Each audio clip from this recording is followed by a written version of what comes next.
All right, class, this week we're going to talk about online advertising, and we're also going to talk about traditional advertising and kind of analyzing what you see. So let's take a look at the assignment here. I have a couple of blog posts for you to take a quick look at because they talk about Facebook and Instagram algorithms because you need to, so that kind of tells you how you reach out and get your posts to be in the feed, which is important. Then I have a couple books and or chapters in the book to check out as well. But what I really want you to do is by Thursday, I want you to write a blog post, at least 5 paragraphs as usual, and look out at the advertising you see when you're online, whether you're on a regular social media platform, no matter what kind it is. Or if you're driving around and you see a billboard or you look at buses, they have ads on it. That's more traditional style advertising. And think about the content, if they're effective, if it reaches out and connects with you. I know that when you look at blog posts sometimes, or like if I read the news or something like that and click on an article in there, and they'll have the same ad in it 5 times down the column that you're reading, and it's like, well, I wasn't interested the first time, and by the time I get to the end, I'm really not interested at all. And then sometimes you'll click or see an ad, or it's a sponsored post, and it'll go on and on. It's got some video that's they're telling you about, usually it's something maybe that I see that's like something I might be interested in, but I'm usually not. But maybe they're talking about dog food, and what's good to use. And if you use this, there's a special ingredient if this person has discovered, and blah, blah, blah. And they keep going on and on and on. And they don't really tell you, but you have to click at the end to get the real information. And it's like, really? But I just click off. I don't even, it's like, nah, I think of that as clickbait. But there's all kinds of effective advertising. Even when, like when I was a kid, I remember watching TV, and sometimes they had really funny ads in between, parts of the show. And, if they're terrible, you got up and got a bowl of ice cream or made popcorn or something to come back and watch the show you were watching. They don't have, I mean, you can get television without advertising now. It seems like they're cramming it back in again because they make a lot of money selling ad space. But like I said, I remember some ads were super funny and they had a great jingle, and you'd remember the jingle and that they were funny, but you couldn't remember what the product or services was, so that's like not effective well, it's effective in some ways because you remembered it, but you didn't remember what the key ingredient of it, which is what they were trying to sell. And other times they had really great ads that were super, effective, and still do now. And they make you want to buy the product. And, if you feel convinced that the product is worthwhile, I think maybe that's sometimes related to how people see, um, like using influencer or something like that. Because really what they're doing all the time is advertising for you, but they're supposed to be a person that you believe in. And that's kind of what advertising is trying to reach out and do.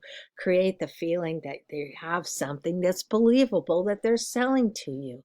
And again, sometimes it's effective, sometimes it's not. Sometimes it's annoying, sometimes it's not annoying.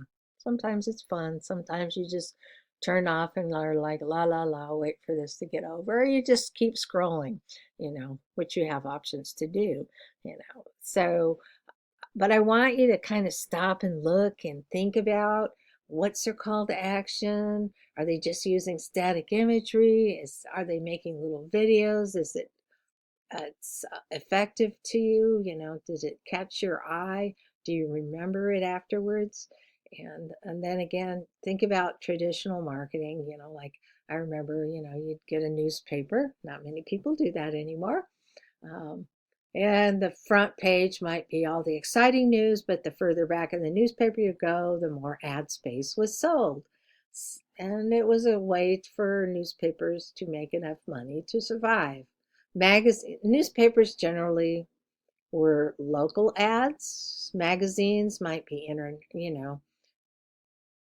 cover a wider area than, and billboards are again local. I remember driving up when my father-in-law still lived in Washington, and we would make that drive up there. It was a 2-day drive, and there and back, and seeing all the ads, like such and such restaurant coming up in 20 miles, or last gas for the next 150 miles, or, you know, there's this little park up here you can go to, or, all kinds of ads.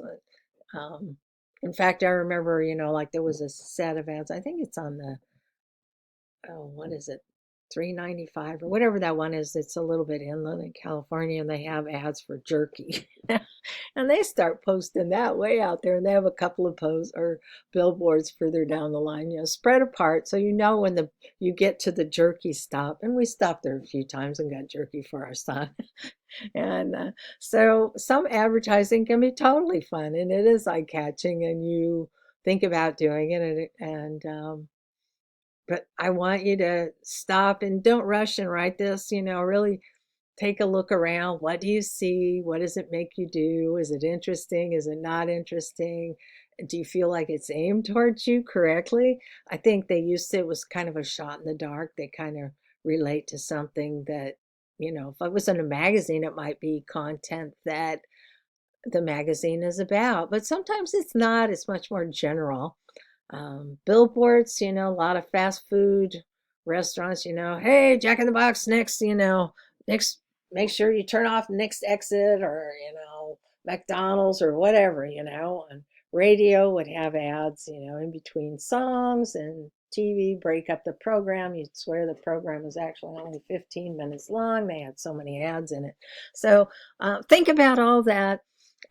Put together a nice post telling me what you think, the impact it has on you, what you feel about it, and which ones you find are effective, which are annoying, So, and then again, compare traditional advertising a little bit towards non-traditional, online ads but some online advertising is very traditional. Again, like I said, when you put up it's just a static image and it repeats several times, like in a news article or a blog post or something like that. And you're like, oh my gosh, I don't want to see this again. But that's more traditional advertising. They're not really related to the content, and they're just, trying to maybe aim towards you, maybe not. So put some thought into this.